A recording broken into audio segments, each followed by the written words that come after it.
Hello everybody, so I am filming this on my phone right now because I went to film this clip on my camera and my battery died and I don't have the time to go back and grab my other one right now. So this is going to be the start of the reading vlog for The Wastelands by Stephen King. This is the third book in the Dark Tower series. This is basically picking up right after the events of The Drawing of the Three. So if you have not read the other two books in the Dark Tower series, I would highly recommend you go and read those and or watch my spoiler-filled videos involving those two books, because I do go in depth about every 100 pages of what goes on in those stories. They basically just give you the whole layout of how the whole book works and some of my theories and thoughts of like as I'm going. But this is book 3. Now this is one of the chunkier books of the series. We still have a few other books that are much bigger than this, but this is the biggest one that we've seen so far in this series. I have been reading the Dark Tower series basically in chronological order, as opposed to reading The Gunslinger and then the next published book that came out after that that wasn't a part of the Dark Tower series, because I felt that it was going to be easiest for me to get the whole story all in one fell swoop and just read all of the books together to see essentially how not only does the plot progress over the course of time, but then because the books are spread out over so many years, how Stephen's writing, especially in between these books, how it's progressed, because like I said, he published some books and then had other books not a part of that series published, and so that like helped with creating his now writing style. And so I wanted to kind of see over the process of these individual installments of this series coming out, how does his writing end up actually getting better? And I had said that in The Drawing of the Three, which was book 2, that I was really liking it, that I felt like I got more of the story, and I think that was because there had been a bit of a gap between The Gunslinger and The Drawing of Three, because there was at least one other book that was written between those two. My thoughts are for this one that it's going to be kind of the same, especially because we're getting to such a bigger book that the writing is going to get a little bit better, and I have a distinct feeling that I'm going to start liking this series a lot more as I go on. I do know that there was at least one book somewhere in the middle of this series that most Stephen King and Dark Tower fans were kind of hit or miss with. I don't know whether that was this one or if that was the fourth book, Wizard in Glass. This particular edition I have clocks in at 606 pages. So if you are familiar with how I do these reading vlog review things, I usually come in around 100 pages each time to give an update of what the story has done, what the plot has basically come up with, and my thoughts on it as I go, and kind of some things that I am either pulling in terms of remembering the other books or anything regarding that. And so that's going to be kind of what I'll be doing again with this one. The difference though is that similar to how I did with The Drawing of the Three, because there was only a few pages after the last 100-page mark, I'm going to basically read 500 to the very end of the book. So that way I get the last 6 pages at the end of it, and then that way I don't have to stop at page 600, then read the last 6 pages, and you know, it just doesn't make sense. I have a theory that this next book is going to involve more kind of weird things in terms of the fact that we're going to see a lot more of Roland's past playing into the story. We're going to learn a lot more about that. There is a prequel story kind of almost partway through the series that does go more into Roland's past leading up to the events of The Gunslinger, but I think this is going to start kind of piecing more stuff together because it's so big. I have a very distinct feeling that's going to happen. But let me read the synopsis that is on the back of this, because I really don't know what to expect with this. Several months have passed since The Drawing of the Three. Roland's 2 new tech mates have become trained gunslingers. Eddie Dean has given up heroin, and Odetta's 2 selves have joined, becoming the stronger and more balanced personality of Susanna Dean. But Roland altered Ka by saving the life of Jake Chambers, a boy who, in Roland's world, has already died. Now Roland and Jake exist in different worlds, yet they are joined by the same madness, the paradox of double memories. Roland, Susanna, and Eddie must draw Jake into Midworld and then follow the path of the beam to the Dark Tower. There are new evils, new dangers to threaten Roland's little band in the devastated city of Lud and the surrounding wastelands, as well as horrific confrontations with Blaine the Mono, the piratical Gasher, and the frightening TikTok Man. The Wastelands continues Roland's extraordinary adventure and confirms the Dark Tower is one of the most imaginative cycles of tales in the English language. There is something about this synopsis that immediately I am thinking about that brought me back to reading the Drawing of the Three. Here is what I'm curious to see. So In The Gunslinger, for those of you that may not have read it, or you're really only watching this to just kind of get the cliff notes, I guess, in a sense, of this series, Jake Chambers was a kid we met in The Gunslinger who was about 12, 13 years old. He ends up at this place called the Way Station that the Gunslinger goes to kind of recoup, get some supplies and stuff before he starts heading closer to the Dark Tower. And Jake has no memory of how he got to the Way Station. He says that the last thing he really remembers is the fact that in what we would consider basically our world, he was going to school and somebody either pushed him or he fell into the road and was hit by a car and killed. And when he woke up at the Way Station, so he doesn't really know if he is dead or if he's in some kind of heaven realm or something like that. He's not really sure. And Jake goes with Roland on his journey because Roland kind of feels protective of him because he's so young. He, especially has some very dark, mysterious powers that may involve the Man in Black, who the Gunslinger was going to find so that he could figure out what his path was when it came to the Dark Tower. So Jake was somehow involved with that. However, at one point, they do see the Man in Black, and the Man in Black tells Roland that he is going to be the only person to come to him to talk with him about what's going on. And Jake is basically going to disappear or die or something like that. And that does happen, where Jake basically falls into a chasm and supposedly dies. What we see, though, in the drawing of the three is that at one point, Roland goes into New York City in our world, our, environment, in the early 70s, late 60s era, and he meets this man named Jack is a guy who, in order to kind of get his own kicks off of life, he pushes people basically into mortal danger. He did this actually with Odetta. Odetta was basically pushed into like a subway train by Jack, and Roland's experience with Jack happens about 3 years or so after that. And what we find out is that Jack was the person that pushed Jake into the road that caused him to be in that accident. However, because Roland gets inside the head of Jack and basically moves him somewhere else in order to get things that he needs in order to save himself in his world, because he's sick, he's dying, he needs supplies, he needs things that Jack is able to get for him. Because he moves Jack away from that experience of attacking Jake, supposedly, based on this synopsis, that meant that Jake ended up living, which I said in the drawing of the three, I wondered if it was going to be brought up because that can cause a whole slew of things that could be different. Now, it has been confirmed, like I said, by the synopsis that did happen, but that was a theory. I wasn't 100% certain if it was going to come to fruition or if it was going to be left up to fate and that the Man in Black was somehow going to still cause Jake to die and end up at the Way Station. But that didn't happen. So now we will be seeing how exactly Jake exists in his world and how this whole story looks like, as the synopsis said, is going to be involving the three characters, Roland, Susanna, and Eddie, drawing Jake into the midworld, which is apparently where Roland and them are. I will be coming back around page 100, which in this copy is going to end up being page 103, because we'll get to about part 29 of these chapters. I'm going to go now, and I will eventually replace the battery in my camera so that we can use that. But good morning, everybody. It is going on 10:30 in the morning on Tuesday, July 6th. Hope everybody had a wonderful 4th of July, for those of you that are in the state. It was a pretty nice one for my family. First time I got to see a lot of my family extended-wise since 2019, so that was really, really nice. And I hope everybody was safe during the 4th of July now that things are kind of started to settle down in terms of the pandemic. As far as I know, most people on my side of the family were vaccinated, and my whole family that lives here has been vaccinated for a good couple months now. So I've reached just over the 100-page mark of the Wastelands. Now, it did take me quite a few days, mostly because I didn't have nearly as much time as I thought I was going to have to read.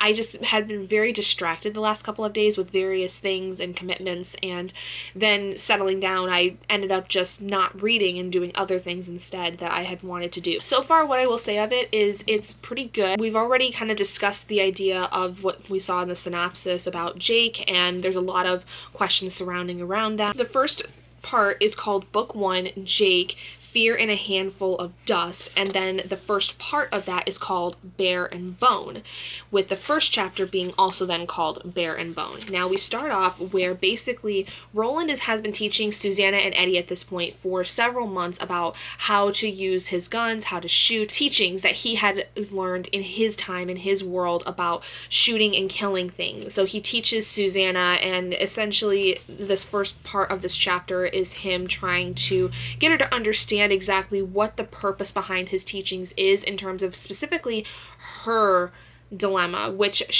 knows she's basically the combination of two different personalities of the same person that melded together, and in order for her to really use the gun to her advantage, she has to really tune into both of those parts of her, because it's what's going to help fuel her in terms of using the gun correctly. Because there's this thing that happens with Roland and like how he was taught, where the gun is more so an extension of your body. You don't use your mind, you don't use your arm to shoot. You let the gun kind of do the work for you, but you kind of use the inside part of you. You use kind of the inner rage, the inner, whatever it might be, as kind of the fuel for the gun, as opposed to like just you thinking like your hand is what does the work. The end of the first part, though, lets us know that there's some kind of monster in this wooded area, because at this point also they've basically moved away from the beach that they had been at the entirety of the second book and have moved into kind of more of a wooded, foresty area. And apparently up to this point they had been hearing for several days these large animalistic sounds, like from a bear or some other large animal. And at the end of the first part of this chapter, Susanna and Roland hear the bear, and it sounds like it's heading towards where Eddie is. The second book is basically going into the bear's perspective, which they call this bear Mirror. And it's kind of like, if you've ever read the book Cujo, it's kind of got that similar idea where we have the perspective of the animal, like we do in Cujo, when Cujo actually like becomes rabid and he starts kind of seeing red and all that stuff. This is kind of like that same idea brought back again in this part of the book. Part 3 of that chapter, we go back to Eddie about 2 days beforehand, when he's been doing a lot of thinking. He's been really trying to figure out, how this whole thing is going, because he didn't sign up to come into this world. He didn't sign up to be taken away and meet Susanna and when she was still Odetta and Detta, and fall in love with Odetta. Like, there's just a lot of stuff he's basically been trying to work out, and it's specifically also about his family, how his brother had really done a lot of damage to him. Like I said, this has been months ahead, like after the events of the second book. Eddie has been basically weaned off of heroin. He no longer has the urge to use heroin. He no longer really has the craving for it, but he thinks a lot about how his brother was kind of a jerk to him for most of his life, in terms of the fact that, yes, he may have taken care of him when he was a child, but he also really did a lot of damage to him as an adult with getting him addicted to heroin in the first place, which we learn about in the second book. This extends into like part 4 of the chapter, and then we see in part 5, kind of jumps back to the present day, just shortly before the bear starts heading towards Eddie, lost in a daze of concentration, and essentially he gets scared by the bear, and he's having to figure out what to do because the bear's coming after him, and so he has to figure out what to do. So he ends up going up into a tree and tries to fend off the bear, but the bear is like really strong, like it's gonna knock this tree down. Part 6, we go back to Roland and Susanna, who are off to find Eddie, and they're trying to help him. Then the bear charges at Susanna and Roland, and Susanna's the one that has the gun. Part 7 and 8 basically are when Susanna shoots the bear, kills it, and part 9 is essentially the aftermath of that. They find that it has this little disc on its head, which is what Susanna hits. There's this little like almost satellite disc on it. Roland actually does kind of know, and he does go into a little bit about it in a second, but first what they see is that on the bear there is this thing where it basically is like a label where it has his name, which is Shardik, and it has like all this information, and it says that you have to basically contact the North Central Positronics, which we don't know what it is, we don't know what they have to do with anything. Roland does know something about it, but not really enough, I think, that he's 100% clear on it, but he knows what the bear is. Essentially, we realize that the bear's kind of like a cyborg of a sense, because it's a flesh and bone thing, but it also has robotic elements. It has metal inside of it, wires and all these things, like a cyborg would. Over the course of these parts, we've actually been seeing that Roland's been kind of having some issues. He's been getting headaches, he's been getting kind of dizziness, he's been acting kind of strange, and we don't really know why. Part 10 of this chapter, we actually have Eddie and Susanna learn a lot about Jake. Part 11, he hasn't really started talking about it yet, but he's going to start. Like, they basically get to a point where they can like sit and rest, and Roland then decides to go into talking about the bear in terms of when he was younger, that, you know, there were these things called the Great Old Ones. And this is all leading back to Jake, mind you. So he's got to kind of work his way to it. He says that there were these things called the Great Old Ones, which were like 12 guardians that had 12 portals that like basically overwatched the world. They were doorways, like the doors that Eddie and Odetta, Detta, and Jack were from. The doors that led to the different points of New York City in the second book. They're similar to that. These guardians are the ones that protect these doors, these portals. Roland starts to think that basically, because they've now killed one of the guardians, that there should be a portal or a door not far from that. And he believes that when they can find the 12 doors, at the epicenter of those doors is going to be the Dark Tower, because the Dark Tower is essentially the nexus of those portals. It is the main source of those things. So he's thinking that if they can find the portal, they can then trace it back to the Dark Tower. This continues into part 13 with more talking about the stuff that Roland knows, this idea that he's kind of been like feeling deja vu. And then he starts to go into the story that we know of in The Gunslinger, when he goes to Tull and he meets Allie and Sylvia and the guy that basically was brought back to life by Walter O'Dean, or as we know as the Man in Black. He starts talking about, though, in this timeline, as if Jake was not there at all. And he thinks that that's what's true. But there's another story that he's able to tell where Jake is at the way station when he goes there. And that's supposedly the story that isn't true, but it should be. And that is because, like I said earlier, when we saw Roland not have Jack kill Jake, it fucked everything up, basically. So now we essentially have two timelines. And they go into this whole thing talking about how, you know, Jake is not supposed to be alive, but he should be, and all of these other things. And they start talking about the idea that essentially Roland has split himself in two different places where he is seeing things in one timeline, but he knows other things are supposed to be happening because he was in this other timeline. So something doesn't seem right because Jake is missing from the equation in one timeline. So then he talks about the fact that when he was with Jake, which we saw in The Gunslinger, there was a point where he went to find food in the way station, and he also had found what he called a speaking demon, which he starts to say is possibly similar to the bear that they just killed, a speaking demon, a drawer, something that has immense power that is somehow tied to the Dark Tower. In terms of what drawers means to Detta or Odetta or Susanna, drawers to her has a very different connotation. To Roland, drawers is basically the monsters, the demons he's come across over the course of the story that has been so far. But for Detta, she believes it to be places of hurt, places of abuse, places of negativity in terms of her life and how she had grown up. And they were also places where that says that she reinvented herself, you could say, but they were lost places. And to Roland, also drawers are basically places of desolation. They're called wastelands, which is what the book is called. Moving into part 15, we start to learn about more of what happened when Roland grabbed the jawbone that we saw in the first book, which we think is basically the real nexus of the splitting of the timeline. So when it came to when Jake was around, he only found the jawbone that he had throughout the entirety of The Gunslinger and what we saw of in the drawing of the three because Jake was there. If he hadn't had Jake there, he would never have gotten it.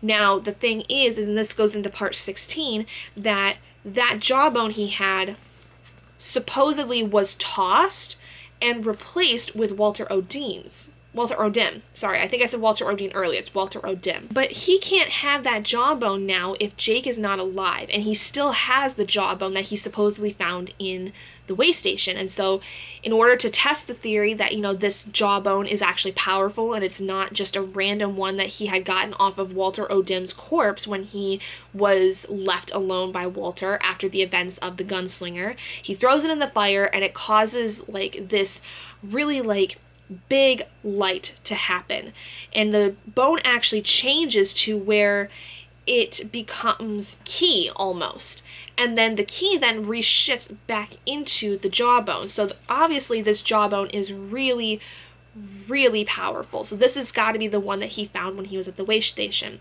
Part 18, they talk about why he did that, what exactly, you know, that had to do with anything, and Roland then at that point kind of stops talking about what happened to Jake. Part 19, we start seeing Eddie start to dream some more. He starts, you know, having this really weird nightmare, and he starts to think that it's kind of supposed to be some kind of a message about being at the Dark Tower. And he wakes up to this blaring noise, and it sounds like basically a countdown to like a nuclear bomb. And it says like there's no danger.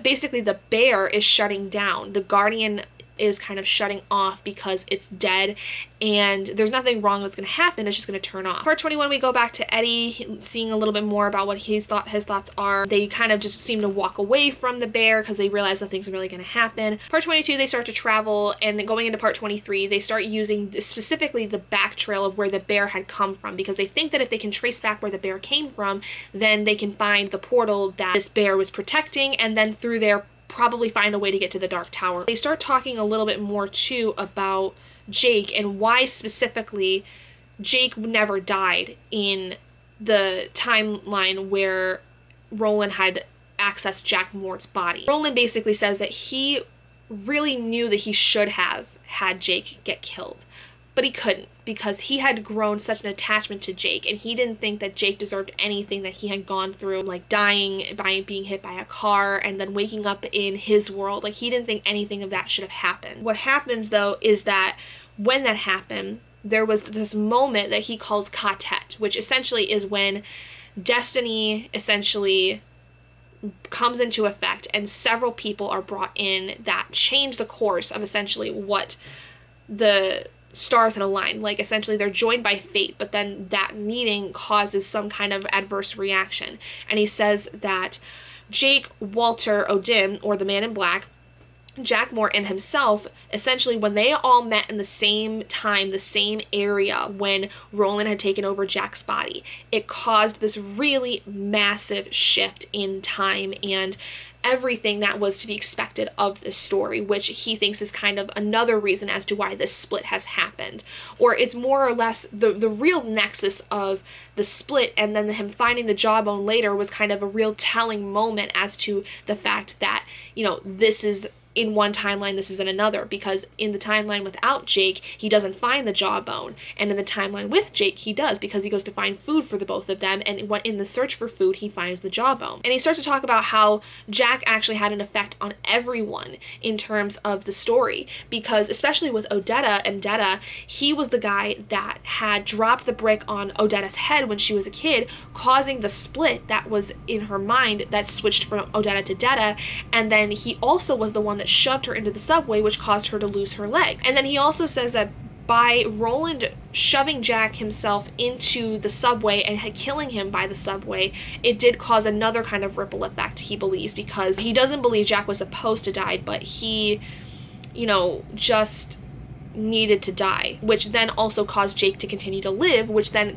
further caused a mess up with the timeline. And then part 24, essentially they find a camp. Part 25, they basically enter a new area of this like journey, and part 26, they start following another path that seems to lead them to somewhere that's really important. And there's these other creatures that have the same satellite disk that the bear did, and Eddie essentially has to save them from these things because they're coming to attack him. And so he's the one that actually saves, at that point, Susanna and Roland. Like, Susanna had saved herself, Eddie, and Roland from the bear. So it's a whole chapter of basically them fighting them back, and they're trying to figure out more of like how this is all happening, what these things are. And Eddie kind of is starting to realize again, like he did in the drawing of the three, that it's very likely he and Susanna will be killed by something in this journey. He's not really happy about the fact that Roland's kind of using him and Susanna as a way to kind of shield himself from the dangers of the journey to the Dark Tower. But Roland's like, you really can't do anything to change that. It's kind of just how things are, unfortunately, and there's nothing you can really do at this point. Part 27 essentially is Eddie kind of fuming about it. He really just was like, I don't want to be here. I don't know why I'm here. This is absolutely ridiculous. And then part 28, we go back to Roland and Susanna. Roland kind of talks about how there are these things that are called like beings. He says that the great old ones who are like the guardians, they didn't create this world, but they did remake it. Some tale tellers say the beams saved it. Others say they are the seeds of the world's destruction. The great old ones created the beams. They are lines of some sort, lines which bind and hold.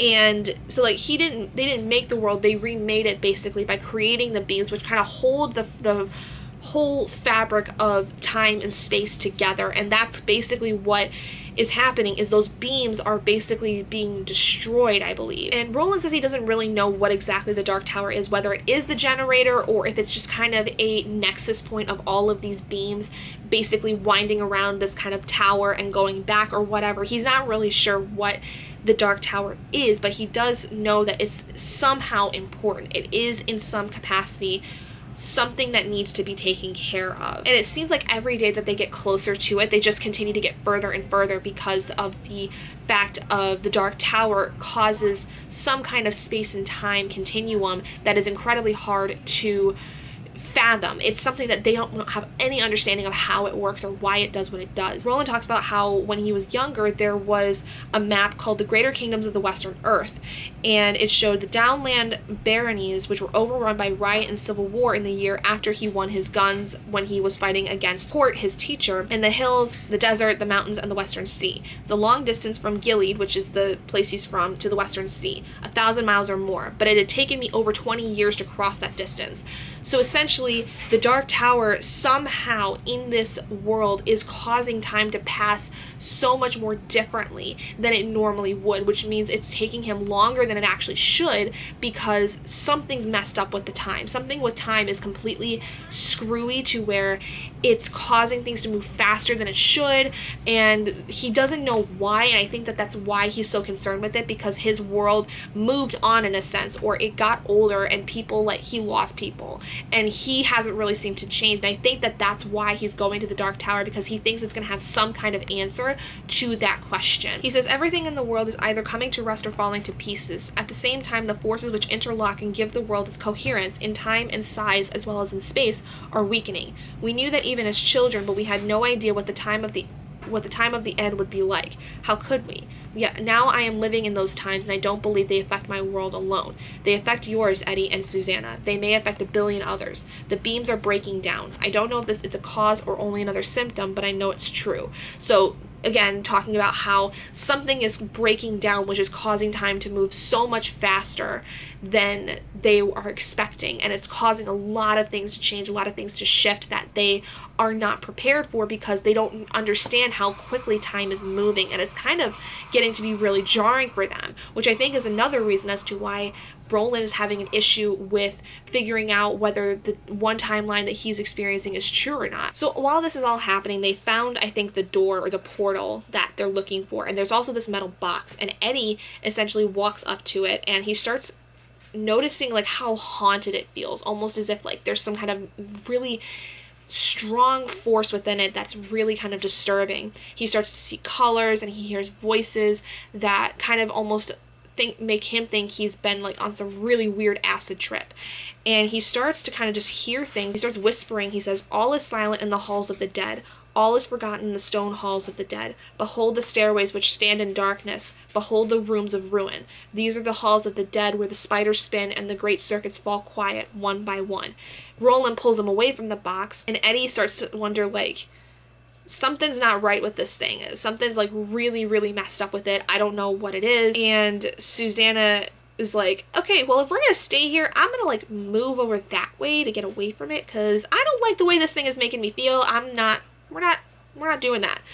And Roland's like, yeah, let's go over there, because something's not right with this box, and they think it has some kind of like really ominous feeling about it. But that basically gets us to part 29 of this first chapter. So far, like I said, not too bad. We're actually getting really close to the second part, which is Key and Rose, which I think is going to be chapter 2. Yeah, it's chapter 2. We don't have much more of this first part, but truthfully, not a lot has really happened in terms of like the plot of the story hasn't really picked up. All we really have learned is like there's these guardians, there's these portals, and there's like this nexus point that they think is going to be the Dark Tower.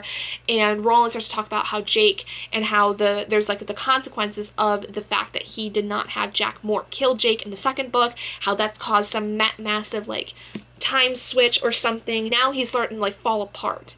And time's moving really quickly now, so there's something going on with the tower. There's something wrong with the world right now where time's moving so much faster, and I think that that's kind of the main purpose as to why Roland is going to the Dark Tower, to figure out why this is happening, what he can do about it, and if he can fix anything. I think that's kind of the main point going into this. But we have no clear idea as to like if that's the real reason he decided to go toward the Dark Tower and find the Man in Black, or if there's something else, and this has just kind of been added on to the list of reasons why he should go to the Dark Tower. When it comes to the next part, we are going to be 203. So we'll be about 100, like actually almost 100 pages exactly from where I am now to the next time I come to you guys. I'm pretty interested to see like if they do start talking a little bit more about like especially with the Dark Tower, if they find out more, if they start seeing more of these creatures come up that are supposedly guardians. Also curious to see whether we start to kind of delve more into this idea about Jake and this really destructive timeline. Does Roland continue to kind of go down a really not destructive path, but does he start to kind of lose his sanity a little bit more? How does that happen? And how exactly does Eddie's kind of resistance to this whole thing continue? And does he start to kind of almost cause a mutiny of sorts? Is he going to essentially write off everything that's been happening and try to escape? I feel like that's kind of the idea, is Eddie's going to cause some kind of rift between the three of them, and it's going to be not a good time. Also not holding my breath whether or not Susanna or Eddie are going to live past this point. I don't know, because I keep thinking that there's just going to be something where the two of them are going to get sacrificed just like Jake was, and it's going to be, I think, without Roland's real control of the situation, but he's not also going to do anything to save them like he did with Jake. Something for me to find out later. Okay, so it's still the same day, it's just a little bit later because I've been using the audiobook in order to try to get through more of this and kind of catch myself up with the reading schedule I had set up for this month. Also because I'm working and I would like to still listen to this. It's now 10 to 3. I'm all dressed and everything because I've got plans for after work, but I did reach page 203. Now, I will say most of this does go back to Jake, which I'll get into in a second, but to finish off the first part and the first chapter of this story, essentially Eddie falls asleep and he dreams being back in New York where he was dreaming in the last time that we had him. And at this point, there's a lot of like just stuff he's seeing, places he used to go to, all that stuff. Then he wakes up and he hears Roland going through it. He's going through some kind of nightmare, some kind of like weird episode, and Susanna is the one that wakes him up because she's scared. She doesn't know what's going on, and they're honestly terrified that maybe Roland could be possessed or something like that, mostly because they just have no idea why he keeps rambling on and calling out for Jake and saying, oh, now there's other worlds than these, which is the last thing that Jake had said before he dropped into the chasm in the gunslinger. So Eddie and Susanna get a little weirded out. They finally manage to go back to sleep, and the next morning on part 30 they wake up and essentially they continue to talk about how exactly they're gonna find where they need to go in order to find the Dark Tower. And Roland pulls out this piece of leather, looks like, and it's got like a needle, so it looks like a compass, but it's not quite. And what kind of happens is like this compass they have, that they're gonna call it like a compass, it has a very particular way of showing how things develop. It shows like shadows, essentially the pattern of where this beam is in order to actually lead them, because they can't see the beam, but like there's when they use this compass, it shows the shadow of where the beam is, so they know exactly where it is they're supposed to go. And then Susanna starts talking about how the distance between where they're supposed to be with the tower and where they are now, it's incredibly vast. And Susanna starts to wonder, is it even worth it for her to continue, because she has to use a wheelchair and otherwise they carry her on their back. Roland eases her worry and then decides, actually, because he's starting to kind of lose it in some way, he ends up giving his gun belt, his guns, and his knife to Eddie to hold on to. Eddie's also kind of like, I don't want any of this. Why are you giving me this? Why are you trusting me with this? I shouldn't be trusted with this stuff. And in part 31, they leave the area where the bear was protecting itself, so that they go past that and they just continue going, and they stop for a second. And at this place where they stop, Eddie finds something that he's just drawn to. He just needs to like have onto it. And Roland's like, well, get it. If you need it, obviously it means something, and that's going to be really important for us later. So let's get it. Let's figure it out. And he starts to take this piece of wood and carve into it, because at the beginning of the story, we learned that Eddie's been doing a lot of whittling. He's been doing it as a way to kind of like clear his mind, process stuff like that. It's something that he had done when he was younger, but his older brother had always kind of made fun of him about, basically. But in this new world, he's been using it as a way to help him with processing what's going on. And Roland is starting to understand that this is something that he doesn't know exactly what Eddie has planned with this whittling stuff, but he knows that Eddie is working through something and trying to understand something that's going on. And then part 32, they go to continue on their journey. But then we get into part 2, which is called Key and Rose. And this is where we start getting into seeing Jake, the second chapter having the same name, Key and Rose. So we start off where basically you learn a little bit about his actual real life. First off, you start learning about his family, how it's set up, how his dad's kind of a jerk, and how he seems to be more concerned with the fact that his son is this prodigy. He acts as if his son's kind of like another worker bee of his, as opposed to his actual son. He's got exams basically this week. He's having the same issue that Roland has, where he's unable to really focus because he keeps hearing things as if somebody's trying to tell him that he's supposed to be dead. And it's kind of jarring him, and he's not sure why exactly it's happening, and it's making it really hard for him to be able to focus in these classes he has in school while he's going through this exam period. So the second part of this chapter talks about his first class. He has an essay that he had to write. It's a class where he doesn't have to like necessarily take an exam, but he did have an essay that he had to write at home and bring in for his final grade.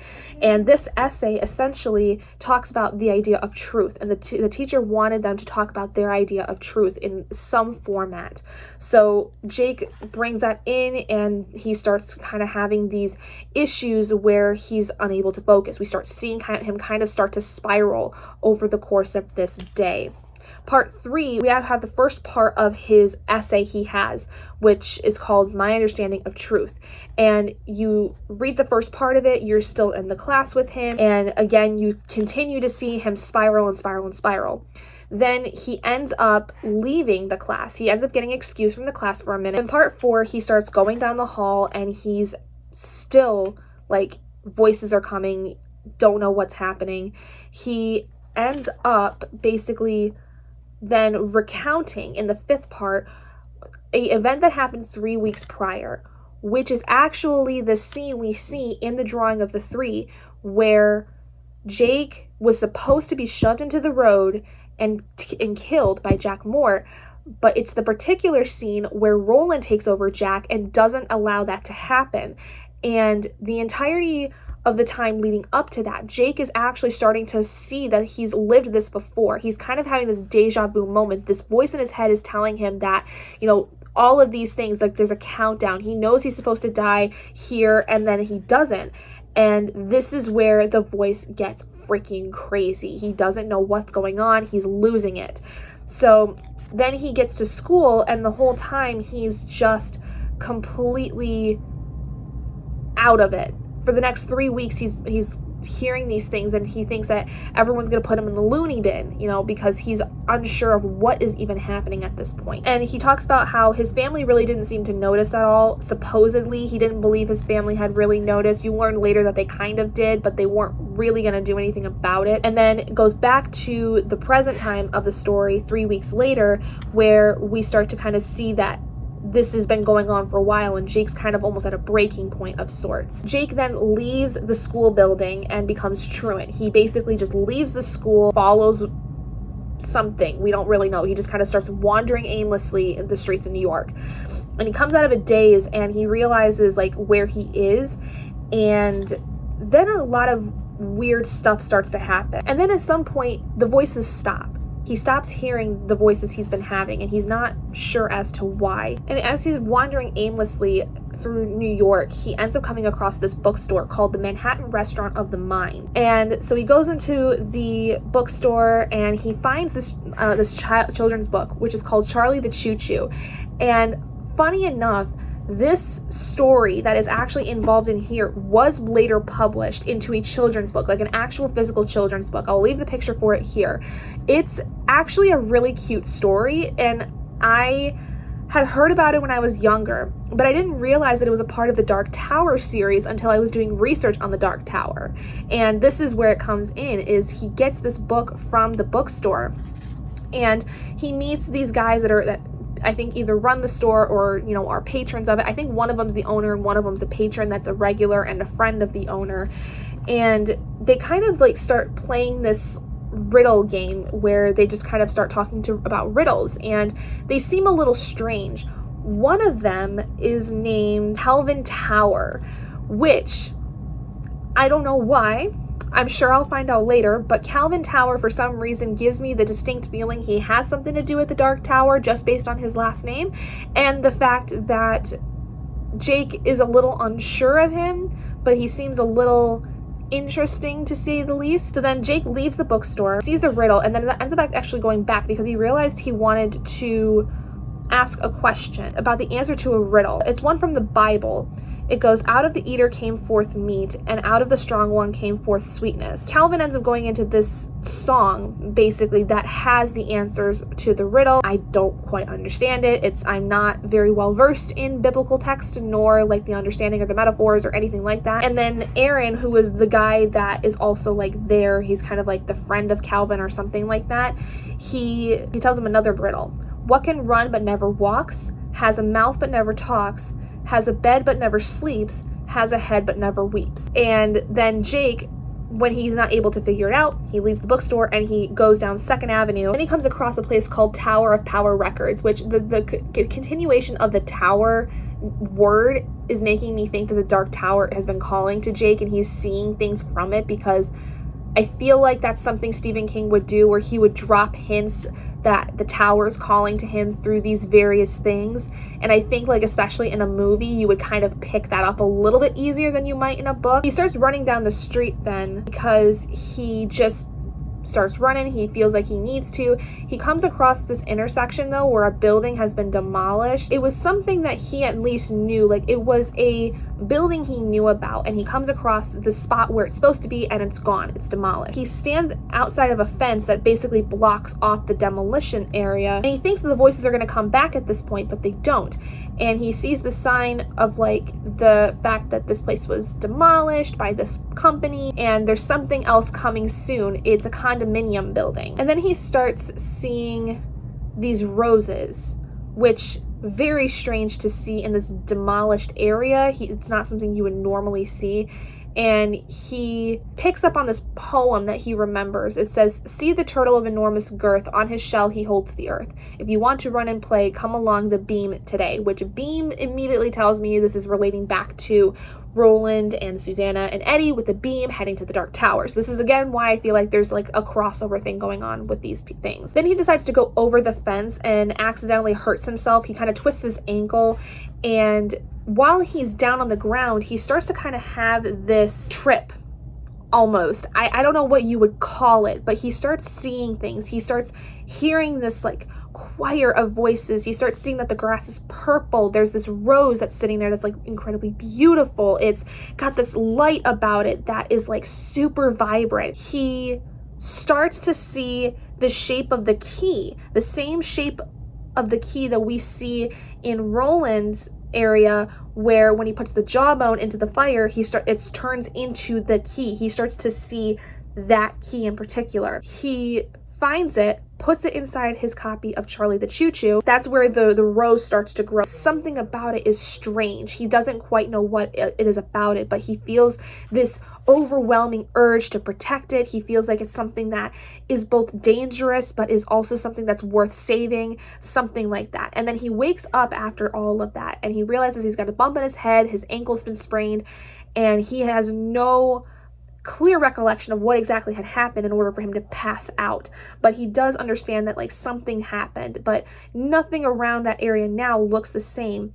It all kind of just goes back to brick and mortar, but the rose is still there, but the rose looks like it's dying. And so he takes the rose in order to save it and essentially leaves the area and heads back home. And then when he gets home, his parents are pissed because he's been gone all day. The school had called, teachers had come over to his parents' home and said that he was missing, that nobody knew where he was. And he comes home and he's all ragged. He's got blood dripping down the side of his face. His clothes are ripped. You know, nobody knows what exactly happened. And Jake's like, listen, I don't want to talk about this. I would like to go to bed and we can talk about this in the morning.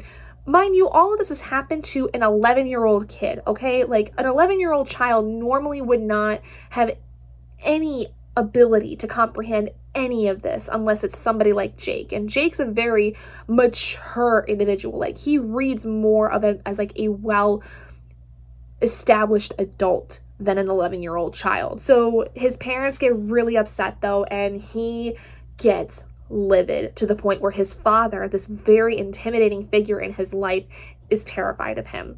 And then his nanny, she comes in later and is like, hey, you don't gotta talk, and if you want to talk, you're totally fine too. Oh, and by the way, your teacher came and dropped this off. One of his teachers had dropped off a note, and the folder that had his essay in it from school, Mr. Bissett, who's his French teacher, and he's like, I understand if, you know, you left because you were freaked out with your first set of exams. It's totally normal, because they're all thinking that basically he snapped because he was freaking out about the exam. Mr. Bissett basically is like, you can reach me anytime, come see me tomorrow morning before class and we'll get everything figured out with your exams. No worries, no pressure. And then in the folder from his English comm teacher, she gives him an A+ on his essay. And she's like, this is absolutely amazing. This is genius work for somebody your age. There's so many metaphors and things that I don't quite understand, but are so beautiful that I don't know if I need to understand all these things. And Jake's laughing because to him, this entire thing was just a complete cluster of random stuff that even he doesn't fully understand, but somehow made sense to somebody else. And he's just like completely dumbfounded by it. Makes up with his father. He's like, I'm sorry. Dad's like, it's okay. We'll talk about it in the morning. Don't worry about it. Jake ends up going through another fit of laughter. After that, he decides to pick up Charlie the Choo Choo, and we hear the entire story of Charlie the Choo Choo, which is actually a really cute story. I'm not surprised they ended up making it into a children's book because honestly, it would make a really interesting children's book. And it's got a really kind of darkness to it, but also just kind of that very still lighthearted aspect that you would see in children's books where, you come across a problem that threatens the livelihood of somebody in some capacity, but it ends up with a happy ending. And the whole time though, Jake starts to look at like the train, which now thinking about it, I think this train here that we see on the cover, this is a train we're going to see in Roland's area of the story where they're going to come across something like Charlie the Choo Choo, but something a little bit more dark and ominous. And Jake basically has this whole thing where the face of Charlie the Choo Choo, it's a little creepy. He doesn't trust it. He doesn't fully 100% believe that this train is all it's cracked up to be, which I think is going to spill over into Roland's area, like I said, where they're going to find a train that's probably a little bit more dark and ominous and is probably going to try to either kill them or essentially put them further off their path than they need. That is where we are. There is one last tiny part, like not even a full page worth of Jake's section before we go into the third section, which is Door and Demon, which goes into the third chapter by the same name. So this next section though is going to go back to Roland, Eddie, and Susanna. So I have no idea if we're ever going to see Jake and the trio end up meeting, like if there's going to be some event that's going to cause Jake to either come into Roland's world or if there's going to be something where they're able to communicate with each other across the timelines. I'm not 100% certain. I have no idea how that's going to work, or if there's ever going to be a moment that that's going to happen at all. But the next time will come to you guys is going to be on page 300. We will be well into part 3, nearly into part 4 or book 2, which is interesting. I'm actually excited that we're going to get into the second full part of this here very soon. But page 300 will be part 43 of the 3rd section of this book. So very, very excited to see what's going to happen, because especially with that Charlie the Choo-Choo aspect at the very end of that last reading section, I have a distinct feeling that's going to play in very, very well later on. I've got a little bit of work left today, and then I have to go do some stuff, but I think I'm going to stop my reading for right now, and if I can get some more time to read later tonight, I will, but I may not come back until maybe tomorrow or maybe the next day, depending on just how much more I'm able to get read within the next couple of days. But my hope is that by the end of the week, I'll get this done, especially with listening to the audiobook while I work. I should hopefully get this done within the next couple of days. Hi guys, so it is now July 7th, and it's about 10:37 in the morning. So I've just reached page 300 of the Wastelands. So let's go through the last 100 pages of what has happened. So we were on the last section of the second part of the story, and essentially the only thing that we learn other than what had already been done is that Jake ends up basically going back to bed after reading Charlie the Choo-Choo, finds the key that he ended up finding earlier that he put inside the book, and he says something to someone. He doesn't know who, he doesn't know what it means or like what it's supposed to be, but he says, tell him to grab the key makes the voices go. Then we enter part 3, which is called Door and Demon, with chapter 3 being called the same name. This entire section so far has basically been going back and forth between Roland, Eddie, and Susanna, and Jake. So this is kind of like we jump back and forth because a lot of stuff happens in terms of basically bringing Jake into Roland, Eddie, and Susanna's world. Eddie actually ends up being the one hearing what Jake says about giving somebody the key, giving him the key makes the voices go, which is supposed to be in relation to Roland, because Roland is also hearing voices. Roland starts kind of understanding that Eddie's hearing things too. He's starting to kind of hear other things because for some reason he's going to be kind of the middleman. Eddie gives Roland the key he's been fashioning. He's been basically whittling this key, the same key that he had seen in the jawbone when it was thrown in the fire, and he's been making it out of wood. And so when he gives Roland the key, the voices seem to dissipate. They seem to go completely, and Roland becomes very happy, and he sleeps actually for the first time in a long time. In part 3 of this, we go back to Jake. Jake is basically having this really, really vivid dream, and this is where he actually starts to communicate with Eddie. Eddie and Jake somehow in this time, in this world, they're able to communicate with each other through their own dreams. The only thing is that Eddie is technically like the younger version of Eddie, like a child version, which is kind of the way Jake is able to speak with him, is able to connect with him a little bit easier. So he starts having these dreams with Eddie, and they start heading to this place called the Mansion. And while he's kind of in this dream, he learns about the answer to the riddle that Aaron had said to him earlier, which was, what can run but never walks, has a mouth but never talks, has a bed but never sleeps, has a head but never weeps, and finds out the answer is a river. A river runs. A river has a mouth, or the beginning of the river, has a bed, there's a river bed on both sides of it, and has a head. So again, going back to like the beginning of the river. He says that that's only part of it, because what he learned from the 2 men he saw at the bookstore was that, you know, sometimes riddles have more than one meaning. There's 2 different answers for the same thing. And so he realizes there's kind of a second answer he has to figure out about. And so Jake ends up waking up and actually leaving his home, basically just runs off. He runs off to figure out how to get to Midworld. He ends up taking a gun from his dad. He takes a couple things from the house in order to just completely up and run. And he does leave a note telling his parents to take care of themselves, but nothing else, and he takes off. Then we jump back in part 7 to Eddie, Roland, and Susanna, where it's about 2 days after Eddie has given Roland the key, and they're still traveling. Then what happens is they stop to eat, and Roland starts asking Eddie why he hasn't taken the key back to finish making it, because it's still unfinished. And they understand that the key that he is making is going to help them in some capacity, but he refuses to take it back. And Eddie says it's because he's scared that he's going to mess it up, that he is going to somehow mess the key up and ruin everything, because he thinks that he constantly ruins everything in his life, no matter how hard he tries. Then they start talking about the dreams that Eddie's having with Jake, with the mansion and everything. And he talks about how the mansion when he was a kid was this really kind of scary, almost like building. He didn't really know what it was supposed to be. It just had some really weird vibes, and he and his brother had gone there at one point to check it out. And it was not the most fun time. But then Eddie says that he realizes that he thinks he's communicating with Jake, that Jake is actually coming to him in these dreams and he's trying to find a way out. And he thinks that because he knows that Jake has a key as well, he thinks that, you know, that could help them with getting him brought over.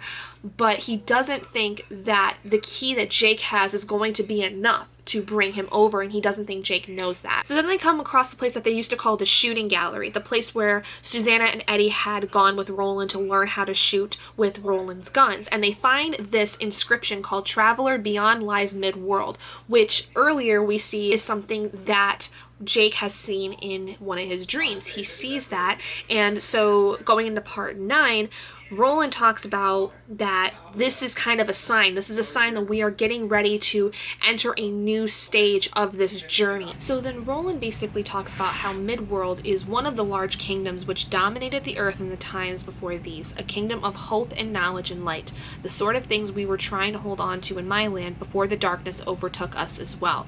So the darkness meaning whatever basically caused Roland's world to move on, which may have something to do with the Dark Tower. Someday, if there's time, I'll tell you all the stories, the ones I know at least. According to the old tales, a great city once stood at the edge of Midworld, perhaps as great as your city of New York.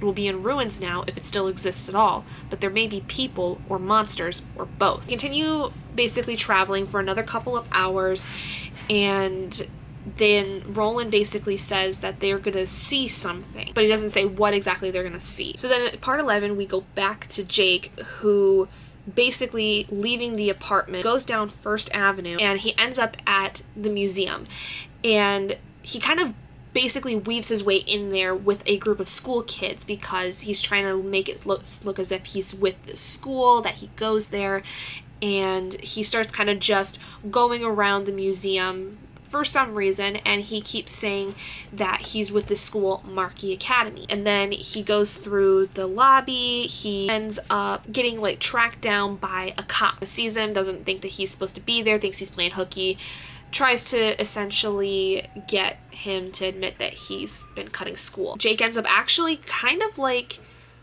brainwashing the cops, saying that, you know, like influencing him to basically just leave him alone, which is interesting because we've not seen that before. So that's some kind of weird power he's been getting that could be useful to him in the future. So then in part 13, he goes to a subway station, but he has no sense of direction of where to go next, and so he kind of just is sitting there. Part 14, we go back to Roland, Susanna, and Eddie, and they're still traveling. They're still trying to get to where they think they need to be, and then they come across the ruins, I believe, of what is supposed to be Midworld that Roland was talking about earlier.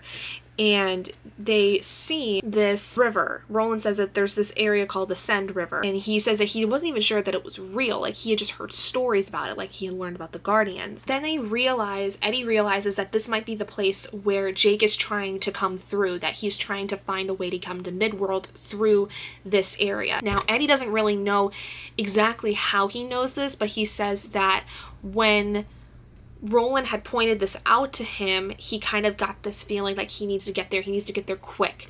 And he's like, I'm not sure if it's going to happen today or tonight, but we are going to need to get Jake here as soon as possible, as quick as possible. And Eddie's kind of going hysterical about it. And Eddie essentially talks about how he's just scared because what it is going to take for him to basically bring Jake over is terrifying. We don't even know as the reader what is going to be involved in this, but Eddie feels like he has an idea, and it's really, really terrifying. Then part 16, we go back to Jake. He actually leaves the subway station and goes down Castle Avenue, and he sees this t-shirt that basically says "Never a dull moment in Midworld," and then he comes across a motto called "A rose is a rose is a rose," and he sees another one, "I cry your pardon," and he's kind of sensing these are things that are not normal, and he thinks that they might be signs for him in order to like see that he's coming across this area.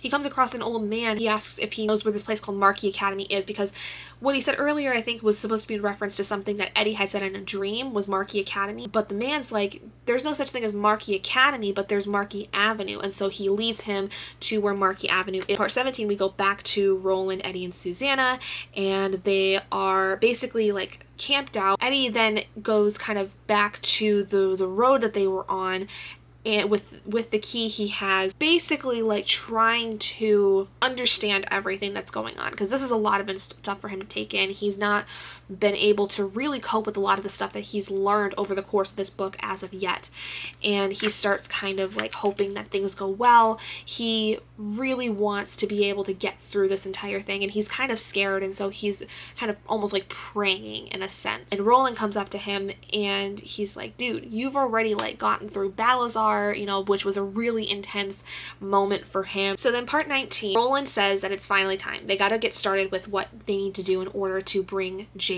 over. Jake is getting very close to where he needs to be in order to come over to their side.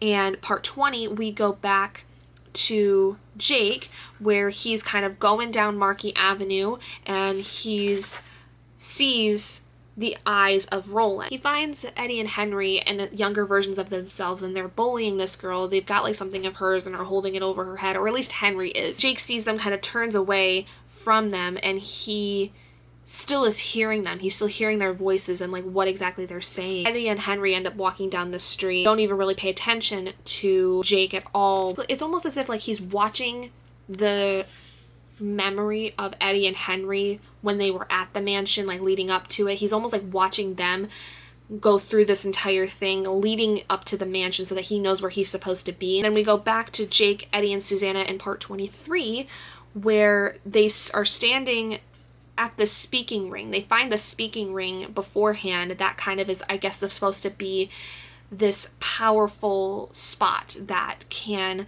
bring about the thing that's going to bring Jake over here. But it kind of looks like Stonehenge to Susanna. Roland says that essentially what's going to start this whole thing off is their life force. It's going to draw something in that's going to really bring around this entity that's going to start opening up the door for Jake to come through, to come to Midworld. It's going to basically attack one of them. This entity is going to attack somebody, and Susanna has to try to help Roland keep it off of Eddie, because Eddie's the one that is supposed to kind of help bring Jake over. And the thing is that this demon, it uses sex as a weapon. Roland does say at one point later on that it also is its weakness, so Susanna's going to have to like figure out how to basically keep this thing away from Eddie and fight against it the best she can. Part 24, we go back to Jake starting to go through the mansion. He's starting to see the house is alive. It's got this power, and he's seeing Eddie and Henry kind of get freaked out by it because they never really like understood the amount of power that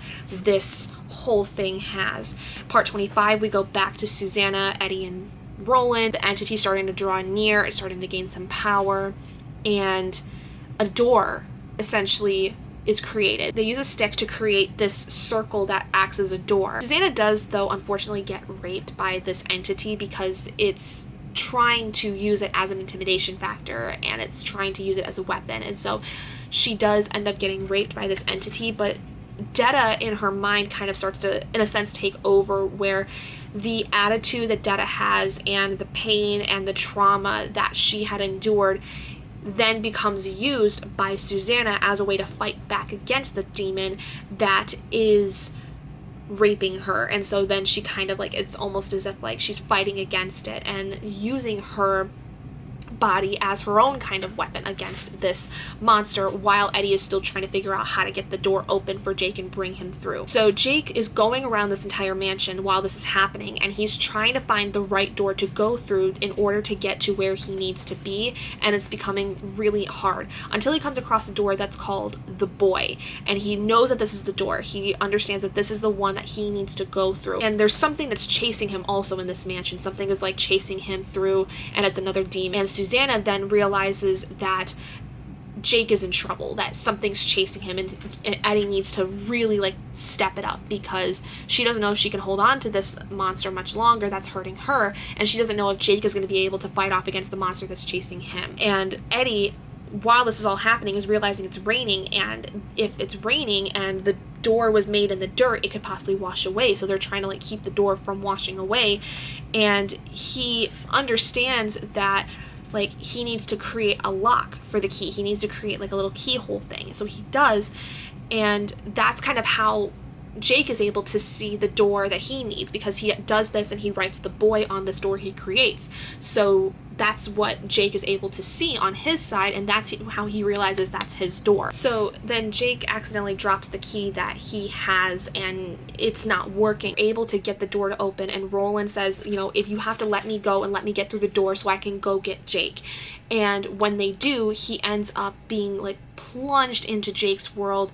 Jake ends up getting a hold of Roland and Eddie and Susanna. Once Susanna is able to fight off the monster that's attacking her, they're able to pull Roland and then Jake through the door, bringing Jake into Midworld. And there's this whole massive thing. Like, Eddie ends up realizing that the key he had made was just a little too fat on one end, and so the way that they're able to get Jake through cuts off a little piece of the fat part of the key that was a little bit too big, and so that causes all this stuff to finally like work. He's able to get Jake over, and Roland is able to get over as well. Once Jake's over, everything calms down, and then what Jake says to Roland is, "You won't let me drop this time," indicating the fact that in the timeline that was supposed to happen but didn't, because Jake didn't actually die in his world, Roland's like, I'm not going to do that again.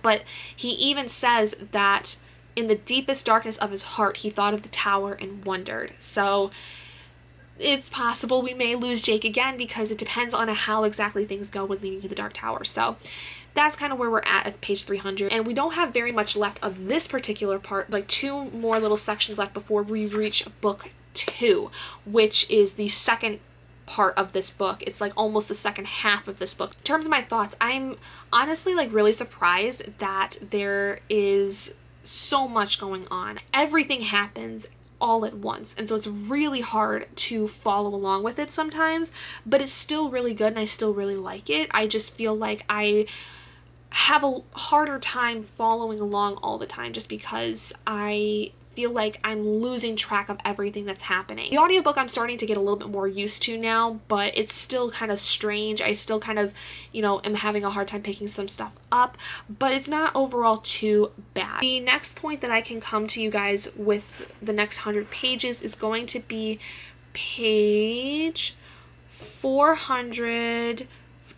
So a little more than 100 pages. Actually have gone through a whole entire part and end up in part 5 of this book. I'm not really sure exactly what's going to happen now that Jake's involved. Like, how is it that being in this world, like, what does that do for Roland? I guess my big question now is that because Jake is now like in this world, what exactly is going to be his purpose? Is he going to have any kind of a purpose? Is he going to cause anything to happen now? Is he supposed to be there? Is that going to change the course of how things go because he's technically not supposed to be there? I don't know. There's a lot of questions surrounding around that I kind of am curious to see if it does get picked up. And I'm also now curious to see, based on that last sentence of the part that I just finished, is it possible that Jake could also die again? And is it possible that Roland is going to sacrifice him again despite not wanting to, because similar to how he feels with Eddie and Susanna, he knows that they are important to him, but when it comes to the Dark Tower, that is all he really cares about. Hey guys, so now it is going on 3 o'clock and I've just reached page 402. I have about an hour of work left and then I have therapy, so I have a few other things I need to get done tonight, but I do think I'm going to be able to read some more of this later. The last 2 sections of this third part were that after Jake had come over from his world into Midworld, everyone's basically just checking in on each other. Pretty much that's all it is. Introductions are made, stuff like that. Roland again tells Jake he's going to try to protect him the best he can. So then we move into book 2, which is Lud, also called A Heap of Broken Images, and then part 4, which is called Town and Quartet, which this part mostly is a lot of the gang basically finding this small town, almost kind of like a little ghost town, like westernized almost idea like you would see in like western movies, and they find this family and they learn more about this world and kind of where it is they're heading to, which is this city called Lud. And you start to see some of the threads basically come together. So let's go down this road. So it starts off about 4 days after Jake comes around, and Jake's been not feeling well. He apparently had a spider bite, and so it's been like causing him to get really sick. And so Eddie and Roland give him some of the extra Keflex that they have, and it helps him. And he has a watch that he had taken from his world, but it's not working. And you learn that basically any kind of watch, or like if you were to have like a phone, like a smartphone there's no way it would work, because the way the midworld has it set up is time moves so differently there. So the watch is all kinds of crazy. It doesn't work. So then going into part 2, they're still traveling around and they start seeing these kinds of creatures. They're coming up on this like town. They're starting to like come out of the forest basically into this town, and they find these shaggy beasts which are called Bumble something, Billy Bumbles, something like that. Anyway, they're like basically these mutants almost, and Jake starts to remember how in the Gunslinger he and Roland had come across these slow mutants which were really dangerous. And Roland says that these particular mutants they're coming across now are slightly different. They've kind of basically like been the smarter mutants, where they've actually been able to like take care of themselves and they're not as dangerous. They're much more tame, much more like animals, whereas the slow mutants were kind of just a really nasty, depraved kind of mutant race. They then come to like a road, which they've been kind of on this trail for a long time, but they come to like an actual road, which is surprising. They don't know where it goes, but they think that they need to start taking it somewhere that they think is going to head towards the Dark Tower. So then through that road, they end up coming into this like western town, this kind of desolate area. Seems like nobody's been there for a while. Places are burned down, things look abandoned, stuff like that. But they do notice that there are people there. They do notice that there's actually like a small group of individuals, and one of them is named Cy and another is named Mercy. Mercy, unfortunately though, has her eyes removed. She has no sight, and you don't really know what that is until much later, but they do end up meeting these people. And when they realize that Roland is a gunslinger, they're much more warm to them, because at first they're kind of terrified of them. They think that they are what they call harriers, savages. They kind of take what they want and kill people to get what they want, that kind of thing. And so for a good portion of this, they end up sitting down and talking to a couple of the people that are in this town about the town itself, and specifically about Lud. And they realize that there's something to do with this train that is named Blaine, and it has to do with the book Charlie the Choo Choo that Jake had read. There's a very distinct correlation, which again I think is this train right here, which was what I was theorizing earlier was going to come into play. This train apparently is very dangerous and it creates this massive sound, and the last time it had come around it brought a lot of devastation to this particular area. They do say that if you go to Lud, it's super dangerous. Like, people don't come back from there, and it is unwise to go there because it's so dangerous, and there's a lot of bad things there, a lot of monsters and bad people. They keep asking if there's any other way for this group to end up going around that, because if they go through Lud, it's very likely they will all die. More specifically Jake, because the people that are there would be attracted to the fact that Jake is so young, and they can kind of use him and brainwash him into becoming like them, whereas the adults and one of the little Billy Bumbles that they bring along with them that they name Oi, who is very adorable. I like him a lot. People in Lud would just kind of either kill him or discard of them basically, and Jake would be the one they would probably capture and try to make into their own. They spend quite a bit of time there learning about everything that they need to know about the area, the tower, what they can understand of it. But the problem is they don't really know much. They don't know much about what happened. They don't understand a lot of things because they don't have the information readily available to them to understand all the things that have happened. Then the team decides to leave and they start heading toward Lud, the city. Jake gets a little terrified because he's like, obviously this Blaine character is not good. It's not likely that we will all survive going through Lud, and I'm a little scared. And Roland's like, yeah, I kind of am too. It's okay. Jake starts to have basically a nightmare, and he starts to dream about the train that he's learned and how with Oi with him, Oi ends up going and like actually jumping into the train, and it's not a fun time. So then he wakes up and he's like, okay, everything's fine. And then they come across this bridge which crosses the Send River, which they've seen over the course of their journey. They just haven't actually come to it as of yet. And now that they see this bridge, so they do stop for the night. Essentially then Roland says that there's a lot that they have to talk about, specifically about Katet, which he talks about Katet essentially earlier, being that there are certain points in time where certain people are supposed to be together in order to continue a journey that is somehow possibly involved with a destiny or fate, whatever you would like to call it. Katet is a group of people bound together by fate. Philosophers of my land said a Katet could only be broken by death or treachery. My great teacher Court said that since death and treachery are also spokes in the wheel of cause, such a binding can never be broken. As the years pass and I see more, I come more and more to Court's way of looking at it. Each member of a Katet is like a piece in a puzzle. Taken by itself, each piece is a mystery, but when they are put together, they make a picture, or part of a picture. It may take a great many Katets to finish one picture. You mustn't be surprised if you discover your lives have been touching in ways you haven't seen until now. For one thing, each of you three is capable of knowing each other's thoughts, which apparently is something that has been kind of going on that we never really knew about. They're able to kind of share thoughts, or at least understand or send thoughts and messages to each other without realizing it. So then they go through this whole talk of stuff where Roland talks about what happened under the mountains with Jake when he was there, when Jake had first died in that world, in the timeline that should have happened but didn't. And then he talks about his own talk with the Man in Black, which involved the tarot cards and essentially laying out the journey of what happens in the drawing of 3. And then he talks about Walter's veiled words about a beast and someone he called the Ageless Stranger, which I don't believe we've met as of yet.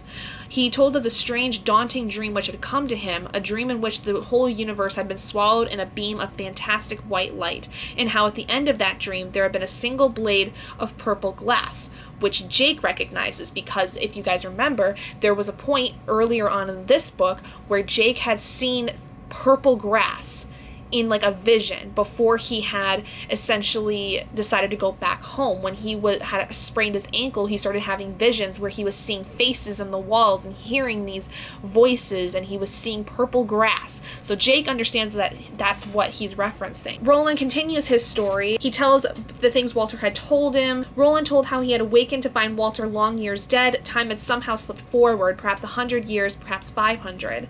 So that was at the end of the Gunslinger when he wakes up and he's like, okay, I need to go to the Western Sea because Walter seems to be dead. And then he kind of basically tells about the story that happens in the drawing of 3, where he goes to the Western Sea, finds Eddie and Susanna and Jack. They talk about Shardik, which is all of the stuff in the beginning of the story. They're basically telling Jake the entirety of their journey that Jake doesn't know. And Jake says that there's a book called Shardik in his world, written by the man who wrote the famous book about the rabbits, which was Richard Adams, according to Eddie. And the book was actually called Watership Down. He asks, how is it that the people in your world know about things in ours? Talking to Roland.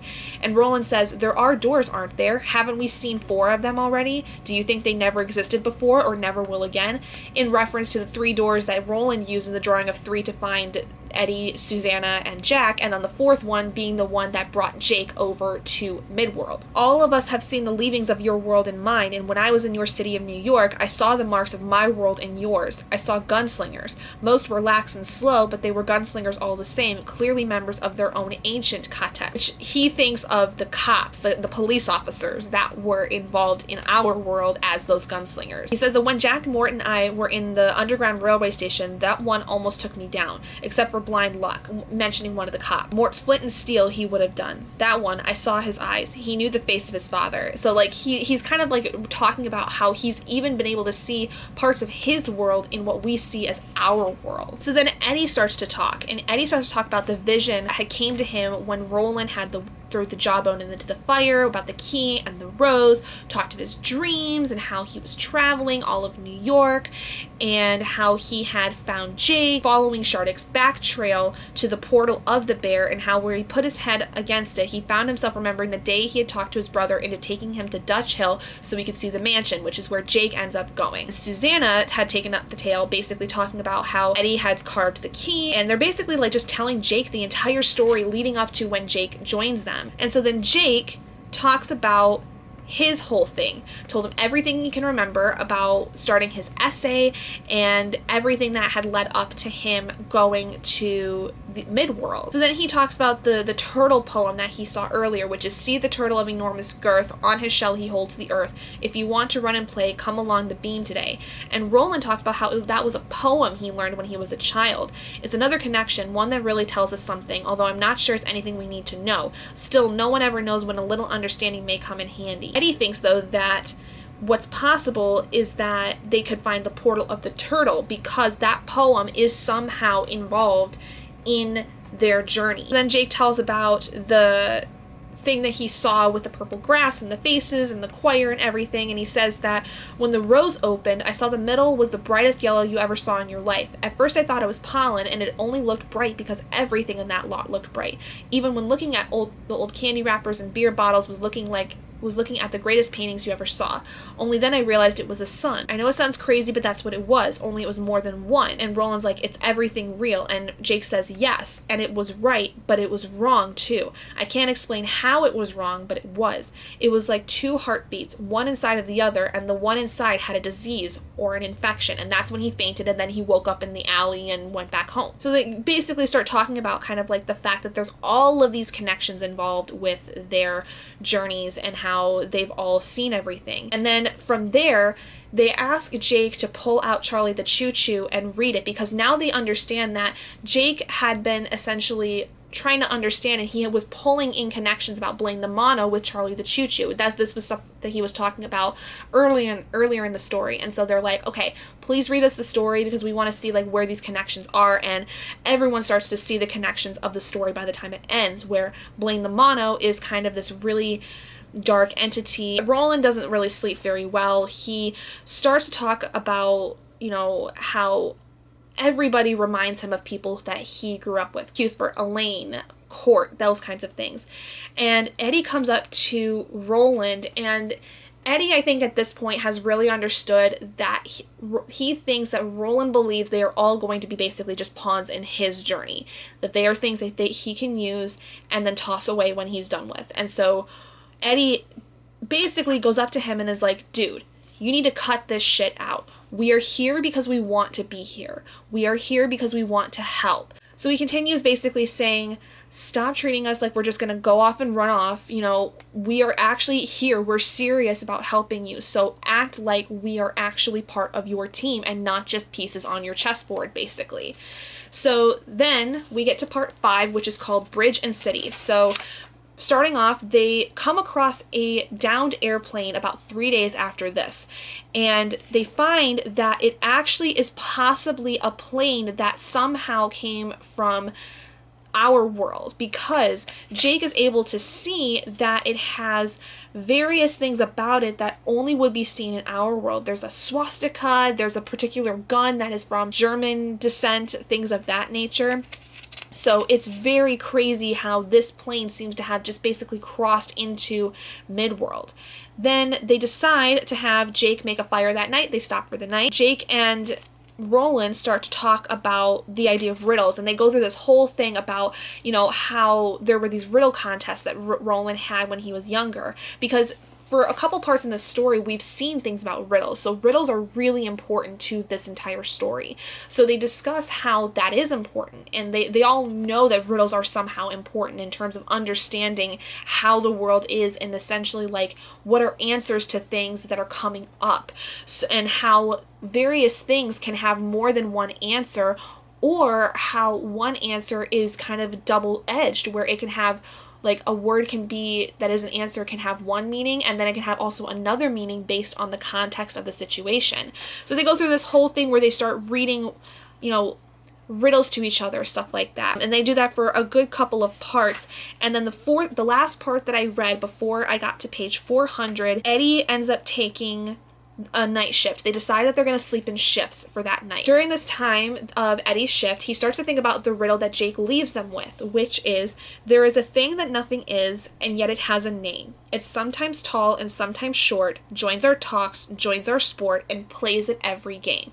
And for a long time, Eddie starts to think about this, you know, as he's like trying to stay awake. He's trying to piece it together. He starts to hear the train. He starts to hear the rhythm of the train come by, which is a little concerning to him. And they can see kind of Lud in the distance, but they're still a ways away from it. And he can start to hear, though, this train, like the fact that it makes this rhythmic sound as it travels. And that's kind of where we end up with page 402. The next point I'll come to you guys will be around page 500. This will be the last section I come through before I finish, because from page 500, I will be reading the entirety of the last part of this book. I will leave you guys for right now, and I will see you guys once I've reached page 502. Hi guys, so it is now Friday, July 9th. I did actually end up taking Thursday, which was my birthday, off because I was just really wanting to spend the day enjoying it and having a good birthday, which I really did. It was really awesome. I had a really good day, and so today I started back up with the Wastelands. So I have now read up to page 502, which was where I was going to get to with this next chunk. 4 days passed from the last point that we had seen them, and essentially they're walking toward this bridge. So the bridge that they had seen going into Lud, there was, I guess, like further away, and for about 4 days they travel, getting closer and closer to this bridge, and they start seeing these bees, which seem to be like poisoned, or they're essentially mutated in a sense where something happened and they've become poisonous, and they start to see other animals that are like this over the course of time. Eddie starts asking if Roland is going to start talking about things that he does know, because Roland doesn't seem to know why certain things are happening, but Eddie basically asks if Roland will eventually tell them about him in Gilead, his life, and exactly why he's going toward the Dark Tower, and Roland says that when the time is right, he will.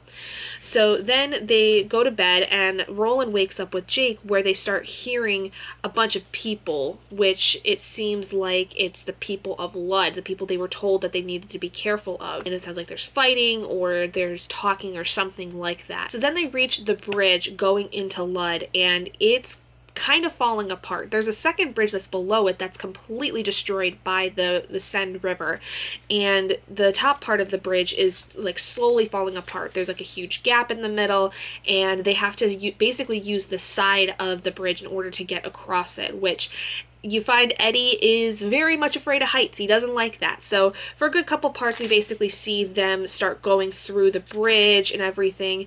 And then unfortunately, when Jake starts to cross, he's like kind of in the middle of the pack. He realizes that Oi, the creature that's been with them, the Billy Bumbler, Oi can't make it across this gap that's in the bridge because he's not very big. And so Jake tries to save Oi and get him across, but that almost causes both Oi and Jake to fall through the gap of the bridge, and they get saved, but Jake's a little bit torn up. His hand's basically cut open by Oi, and Roland's a little afraid that that could cause Jake to get some kind of like disease, because he doesn't know if Oi has any, diseases or anything like that. But then they get across the bridge entirely, and they come across this guy, I don't know what you would call him. They call him at first a pirate, and he tells the gang that they let Jake go with this guy named Gasher. The rest of them will be safe. But this is kind of the thing that the people in the desolate town we saw earlier had warned Roland and the gang about, was that there would be some people who would try to take Jake because he's kind of a young soul. He's somebody they can like take and almost in a sense brainwash or do with what they will, essentially. So they do agree to let Jake go with Gasher. Eddie is not of the mind that that's a good idea, but Roland essentially has a plan. So then from there, Jake goes off with Gasher, and Gasher's really mean to him, like in many of the parts that like we see with the two of them. Gasher starts leading him in this area toward this place, this man called TikTok. I don't know what the point of that is. And Roland and Oi end up actually slowly following them so that he can go and save Jake, and Gasher kind of knows that that's going to happen. Eddie and Susanna, though, they end up actually going off in a different path to try and find out what is kind of at the center of this town, which they find is called the Cradle. And they get in touch with a couple people that are in this town that lead them to the Cradle. They enter it, and it's already starting to seem kind of crazy. And what they say is that with the Cradle, this is where Blaine is. So Blaine the train that we would otherwise know as Charlie the Choo-Choo, this is kind of where he is. And unfortunately for a lot of people, this area they don't come back from. The people that lead Eddie and Susanna to the Cradle are like, this is where people go to die. They do not ever come back out of it. And so the last part of this, you see Eddie and Susanna go into the Cradle, and they hear this voice of this little kid that calls themselves Little Blaine. And they say that it is what Big Blaine forgot, something that they forgot basically that was around, and they accidentally wake up Blaine. And when Eddie tries to explain that they are with Roland and that Roland's from Gilead, Blaine is not believing it. They don't believe that these guys are gunslingers because he says that all the doors to that where are closed. Gilead is no more, and those known as gunslingers are all dead. So that indicates that Roland is the very last one, with Eddie and Susanna being kind of his apprentices in a sense. So Eddie starts spouting off a bunch of stuff about New York City that I guess would somehow make Blaine realize that he's telling the truth. But then he says, ask me a question, Eddie Dean of New York, and it better be a good one, because if it's not, you and your woman are going to die no matter where you came from. And they have no idea what he means, like what kind of question they're supposed to ask him, like what any of this stuff is. And that is essentially where we end off with that last 100 pages. I will say I think this is again going to be a 4-star because I really like it. There's just some parts I think that are a little bit more dense than others. It has been really kind of difficult for me. I will talk to all of you guys later once I finish the book, because according to my audiobook, I only have about 3 hours left of the audio, so that'll be done on 2 times speed probably by this afternoon. So doing pretty well. Hello guys, so it is now about 3:25. I actually did finish the book earlier today. I just didn't get a chance to do anything until now.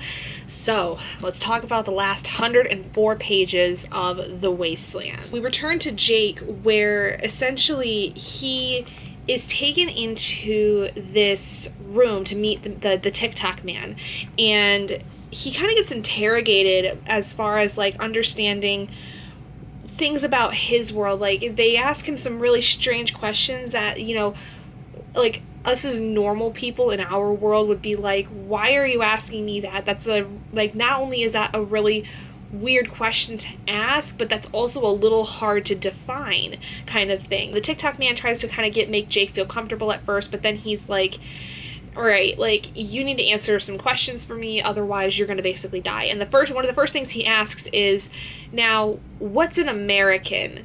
Like, that's the kind of questions he asks, things that, you know, especially as an 11-year-old kid like Jake is, it's not very easy to define that question, even as an adult. Like, how do you describe what an American is? Then we see Roland essentially comes up to the door that Jake goes through to meet the TikTok man, and he gets Oi to go through this like duct above it so that he can see how many people are in this room to then tell Roland. Roland has Oi go back into the duct so that he can essentially at one point when he feels like he needs to go through the duct in the room and attack the people that are kidnapping Jake, basically. Then we go back to Eddie and Susanna. They're trying to figure out what exactly Blaine wants, and what he ends up wanting is he wants people to tell him riddles. He wants to also talk riddles. Like, he's just very, very fond of them. So they start trying to talk to him in riddles, but the thing is that he has to, like, they have to tell him a riddle specifically that he's going to like, otherwise, you know, something bad could happen. And then Jake, after talking for a while, asks for like some water, and he gets yelled at because he can't answer a certain question that he actually has no answer for. He doesn't know how to answer it. The question is to talk about what he knows of dipolar computers and transitive circuits. Jake's 11 years old, again, so he has no idea what any of this is, and because the TikTok man doesn't understand that Jake doesn't know what that is, he gets really agitated to the point where, like, he wants to hurt Jake. And then basically what Jake ends up doing to kind of get the heat off of him is he makes everybody start to question Gasher, the man that brought him in, by saying that Gasher's not really all he's cracked up to be. He had this code hiding in his scarf that he couldn't read, that he had to have Jake tell him what it was. And I guess that's some kind of like bad thing. I don't know. Maybe it's showing that he's like a weaker human being or something. There's this big kerfuffle that goes on, and Oi ends up jumping out of the duct and attacking the TikTok man, and then all hell basically breaks loose from there, and Roland is able to get Jake out of there along with Oi. So then an alarm starts to go off in the entire building, essentially, where not only Roland and Jake are in, but then there's another part that is somehow connected to where Eddie and Susanna are, which is still in the cradle. And they start hearing this alarm, and they're not sure what exactly is going on. So then Roland and Jake kind of escape from this area, but then Blaine is able to talk with them, and he talks to Roland and basically is like, I didn't realize you still existed because gunslingers, to my knowledge, were eradicated when Gilead was closed off. At this point then too, Roland and Jake start to learn that Blaine really likes riddles and he wants riddles, and so he kind of basically gets them both to start doing it, and Blaine actually is able to bring the both of them also to where Eddie and Susanna are, and they basically meet up. And then Blaine tells them that there's a large stockpile of chemical and biological warfare canisters under the city, and he's already started a timer to have all of those go off. And we don't really know as to why, but we do know that if they don't get out of there quickly, it's going to kill them and thousands of other people that are already in the city of Lud. It's going to destroy everything. And it could even possibly go back to that desolate area that we had seen earlier with that group of people who were telling the team about how being in Lud was super dangerous, and so they're really concerned. They don't know what to do to stop it, but they only have so long, about 12 minutes basically, to figure that out. Then in part 40 of this section, we do jump back to essentially what we learn is the TikTok man, and he goes by the name Andrew, at least in a former life, and he is approached by this man who is a little mysterious. This man has been called the Ageless Stranger, which I think we did hear a mention of him earlier in the book, like in terms of it, like it was somebody else Roland was going to come across. He's also been called Merlin or Merlin. We do learn a very particular line that for those of you that have read The Stand will know very clearly, because I think this was intentional in terms of it being placed in this book. He says that there is a good friend that he had that a soft spot for that used to say the phrase, "my life for you," in terms of him serving this man that is going by the name Fannin for now, at least in terms of with the TikTok man. Now, that particular line, if any of you are familiar with The Stand, was a very prominent line that a specific character, I don't remember what his real name was, but I think they called him Trash Can Man.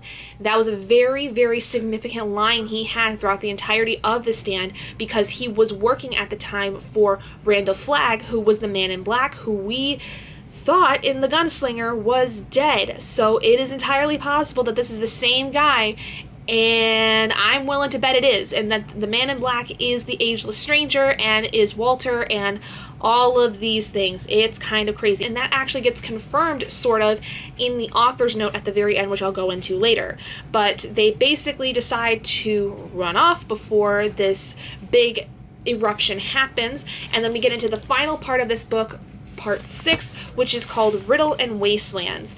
Now, this whole section essentially is Blaine the Mono taking the entire team of Eddie, Susanna, Roland, Jake, and Oi toward the Dark Tower. So they obviously solve the riddle, and they are able to get around. They basically have this particular way of solving the riddle that involves prime numbers, and they're able to start moving out of Lud and toward the Dark Tower. But the problem is that unfortunately Blaine also has many other things up his sleeve in terms of what he plans for this group, and unfortunately that involves essentially killing the entire group in order to keep them from going to the Dark Tower, and also killing the entity of Blaine itself.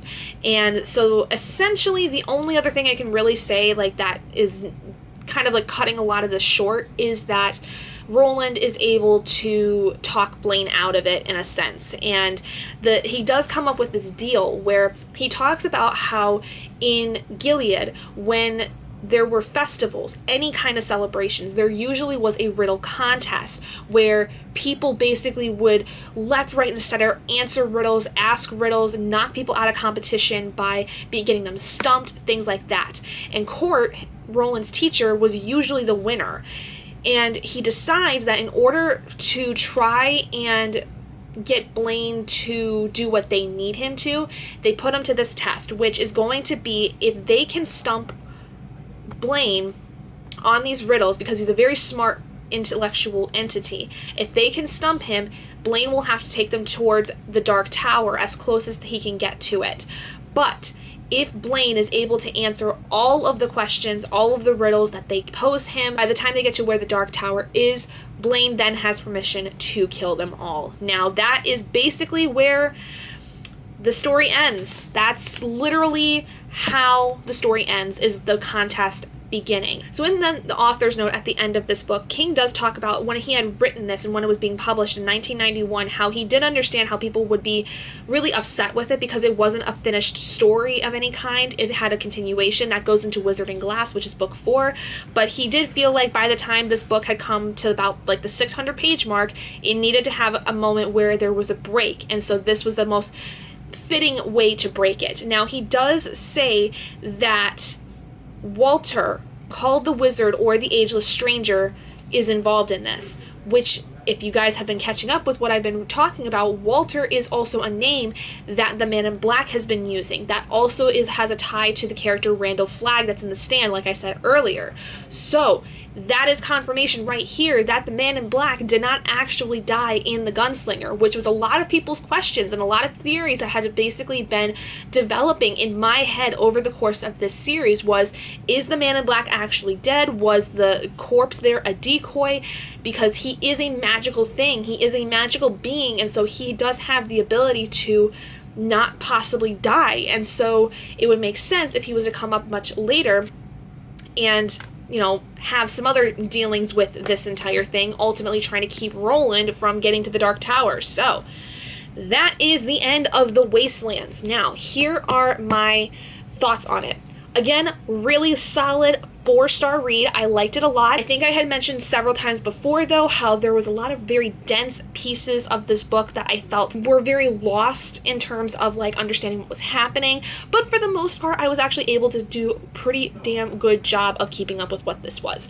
Now, the one thing I will say in terms of that density is I kind of wish that there would have been a lot less. There was a lot of stuff where it seemed like not a lot had really happened that could have possibly been cut, but I understand like in some ways some certain conversations had to come up, especially with like Eddie and Susanna, and Eddie specifically having a lot of kind of inner turmoil over the course of this book multiple times because he is unsure of whether or not he's, for one, going to live, and two, whether it was a good choice for him to come to Midworld in the drawing of the 3 and deal with all of this stuff. And then we see quite a bit of growth with Susanna, the character, in terms of when in the drawing of the 3, when her personalities were merged, seeing that personality come through, and multiple instances where it almost seemed like certain personalities would take over more than the other, sometimes happening within the span of a few seconds where one would take over, the other would take over, that kind of thing.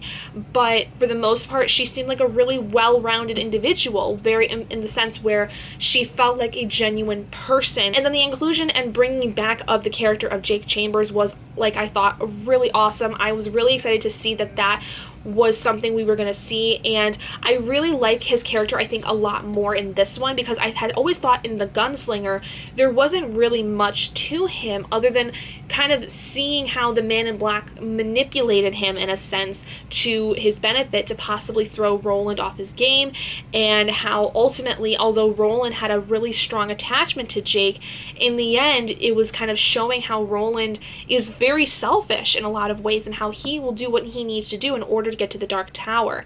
But bringing Jake back and actually being able to see him progress as a person and as a young boy having to basically grow up super quick in this environment is really kind of jarring, but also really interesting, because Jake is a very intelligent young man, and I'm so excited to see what more comes from him specifically in the next books if he continues, because I have a lot of high hopes.